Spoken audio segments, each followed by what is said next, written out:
Assalamualaikum warahmatullahi wabarakatuh. Terima kasih atas kesempatannya.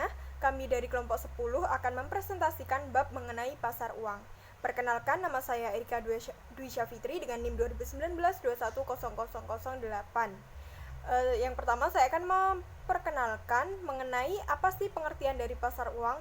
Jadi pasar uang pasar keuangan maksud saya atau financial markets itu mempunyai peranan penting dalam meningkatkan efisiensi perekonomian melalui penyaluran dana dari pihak-pihak yang mempunyai surplus atau kelebihan dana kepada pihak-pihak yang sedang membutuhkan dana, baik untuk kegiatan investasi maupun kegiatan ekonomi lainnya. Pasar keuangan itu dibagi menjadi dua. Yang pertama adalah pasar uang atau money markets, yang kedua adalah pasar modal atau capital market.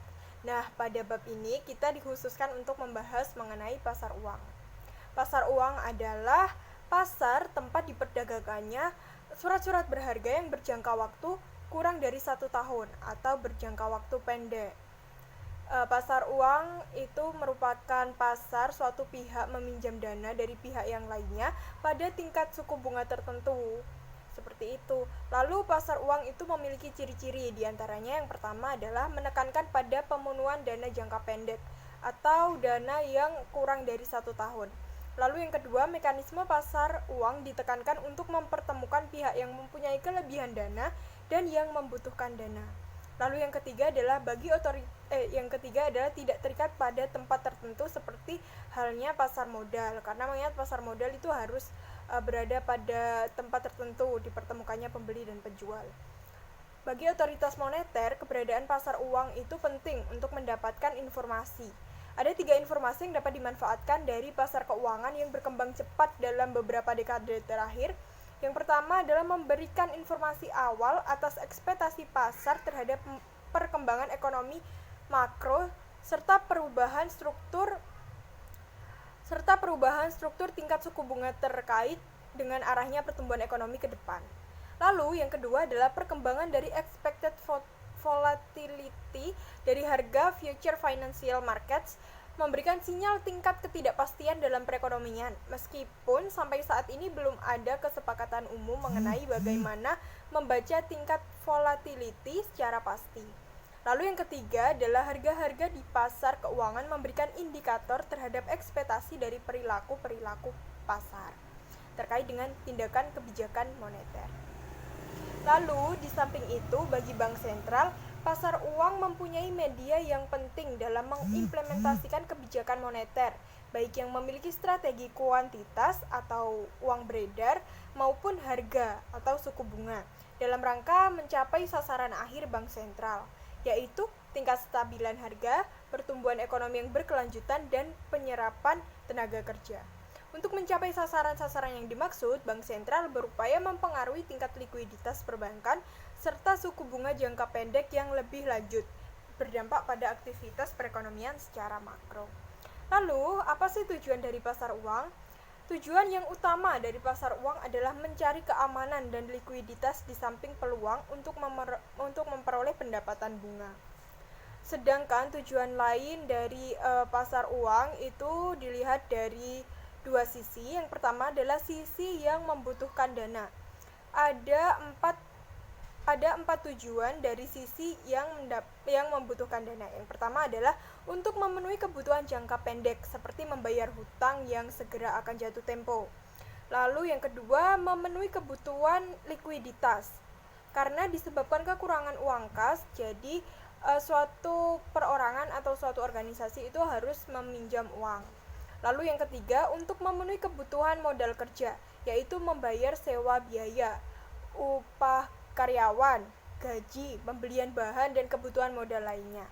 Yang keempat, sedang mengalami kalah clearing. Hal ini terjadi di lembaga clearing yang harus segera dibayar. Hal tersebut adalah keempat tujuan dari pihak yang membutuhkan dana, sedangkan dari pihak yang menanamkan dana sendiri ada 3 tujuan. Yang pertama adalah untuk memperoleh penghasilan dengan tingkat suku bunga tertentu. Yang kedua adalah membantu pihak-pihak yang mengalami kesulitan keuangan. Lalu yang ketiga adalah spekulasi, dengan harapan akan memperoleh keuntungan besar dalam waktu yang relatif singkat dan dalam kondisi keadaan ekonomi tertentu. Sekian presentasi dari saya dan akan dilanjutkan oleh rekan saya. Terima kasih.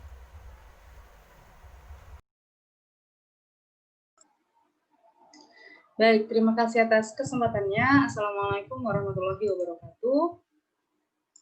Di sini saya akan melanjutkan presentasi dari rekan saya, yaitu saya akan menjelaskan tentang fungsi uang, fungsi pasar uang. Nah, di sini terdapat fungsi pasar uang. Nah, kebutuhan akan adanya pasar uang dilatar belakangi oleh adanya kebutuhan pengusaha untuk mendapatkan sejumlah dana dalam jangka pendek atau sifatnya harus segera dipenuhi. Dengan demikian, pasar uang memiliki fungsi sebagai berikut. Yang pertama, mempermudah masyarakat memperoleh dana-dana jangka pendek untuk membiayai modal kerja atau keperluan jangka pendek lainnya. Yang kedua, memberikan kesempatan masyarakat untuk berpartisipasi dalam pembangunan dengan membeli sertifikat Bank Indonesia atau SBI dan surat berharga pasar uang atau SBPU dan menunjang program pemerataan pendapatan bagi masyarakat. Yang keempat,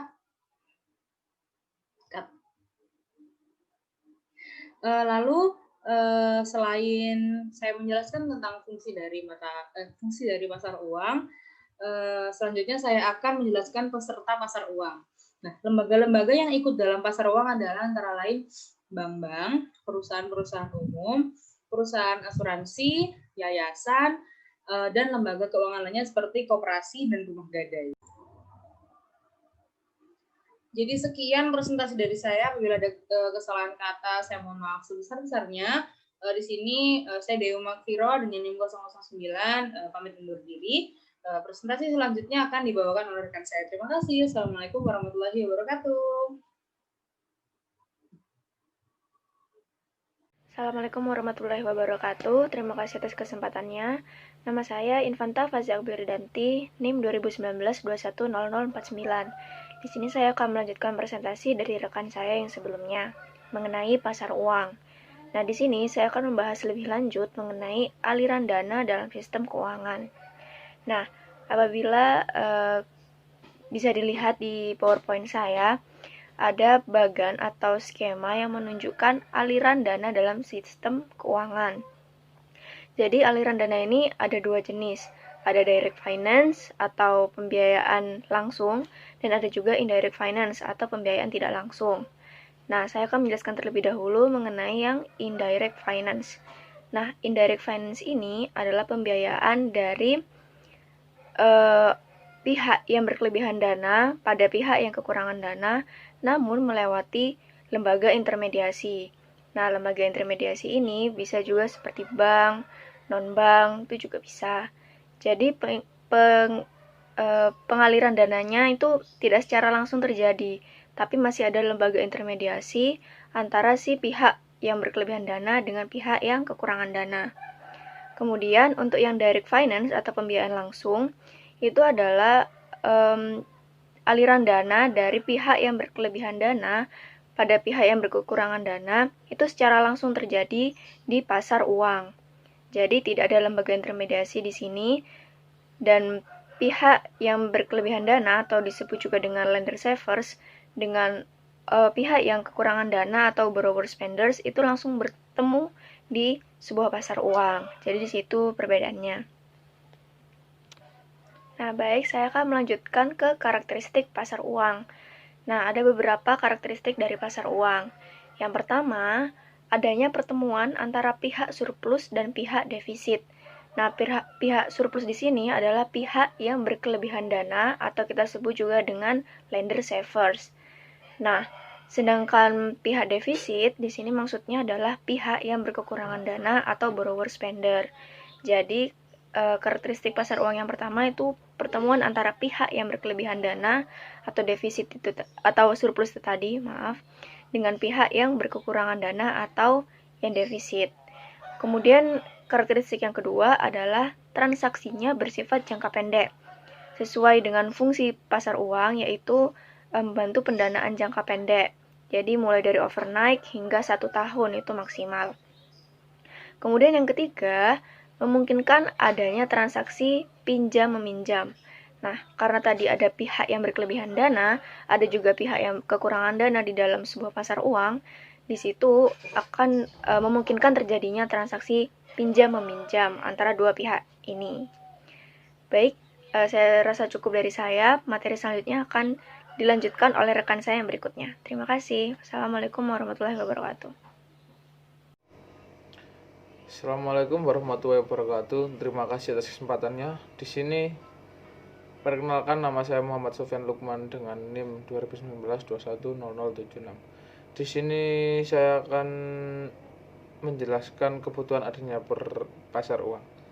Pertama-tama saya akan menjelaskan secara singkat apa pasar uang tersebut. Pasar uang itu adalah sebuah mekanisme yang memungkinkan orang melakukan transaksi jual beli dalam bentuk keuangan. Di sisi lain, pasar uang itu sendiri dapat diartikan sebagai tempat untuk meminjam dana dari pihak lain dengan tingkat suku bunga tertentu sebagai imbalannya. Atau banyak yang menyebut dengan seperti ciri-cirinya itu kayak kredit jangka pendek, yaitu sebuah pinjaman yang kurang dari 1 tahun. Sedangkan menurut kelompok kami, kebutuhan tentang adanya pasar uang itu sendiri dilatar belakangi adanya kebutuhan pengusaha untuk mendapatkan sejumlah dana yang harus atau sifatnya harus segera dipenuhi. Di sisi lain, pasar uang juga berfungsi sebagai bentuk untuk menjembatani adanya kesenjangan, adanya penerimaan dan pengeluaran dana, serta mempermudah masyarakat memperoleh dana-dana jangka pendek untuk membiayai modal kerja atau keperluan jangka pendek lainnya. Kemudian selanjutnya saya akan menjelaskan mengenai debitur dan kreditur dalam pasar uang. Menentukan siapa debitur atau borrower dan siapa kreditur atau leader dalam pasar uang itu agak sulit. Karena kadang perusahaan atau lembaga-lembaga yang beroperasi di kedua sisi pasar uang yaitu dalam waktu yang sama bisa sebagai debitur dan juga kreditur. Lembaga-lembaga yang biasanya ikut bermain di dua sisi pasar uang adalah bank-bank besar. Lembaga-lembaga keuangan seperti contohnya bank-bank besar itu misalnya bank swasta seperti Bank Mandiri, Bank BTN, itu swasta milik negara. Dan masih banyak lainnya seperti KBNI, BCA. Lembaga-lembaga keuangan non-bank, lembaga-lembaga pemerintah, bahkan kadang bank-bank sentral dapat menjadi pemasok dana yang agresif di pasar uang dan mengambil posisi sebaliknya pada esok harinya. Perusahaan atau lembaga-lembaga seringkali beroperasi di kedua sisi pasar uang tersebut, yaitu bisa jadi debitur dan kreditur dalam waktu yang sama. Oleh karena itu sangat sulit untuk menentukan debitur dan kreditur dalam pasar uang, dikarenakan banyaknya kesamaan dalam waktu yang sama itu tersebut. Sekian presentasi dari saya. Terima kasih atas kesempatannya. Wassalamualaikum warahmatullahi wabarakatuh. Terima kasih atas kesempatannya. Perkenalkan, nama saya Yulia Rahma dengan NIM 2019-210097. Di sini saya akan menjelaskan tentang resiko-resiko yang lazim dihadapi oleh investor, yaitu resiko pasar. Resiko ini terjadi lantaran fluktuasi atau naik turunnya nilai aktiva bersih atau NAB yang dikarenakan oleh perubahan sentimen pasar keuangan seperti saham atau obligasi yang sering disebut dengan resiko sistemik. Selanjutnya, resiko reinvestasi. Setiap investasi memiliki resiko, baik resiko itu besar ataupun kecil. Ketika resiko itu kecil, maka kamu bisa membiarkannya saja. Sedangkan ketika risiko tersebut berimplikasi besar terhadap nilai investasi Anda, maka sebaiknya lakukan berbagai tips tentang mengelola risiko investasi yang sesuai dengan jenis investasi yang dipilih. Selanjutnya, risiko gagal bayar. Resiko gagal bayar yaitu resiko perusahaan karena tidak mampu memenuhi janji yang telah ditetapkan, yaitu tidak mampu membayar kupon atau mengembalikan pokok obligasi. Selanjutnya, resiko inflasi.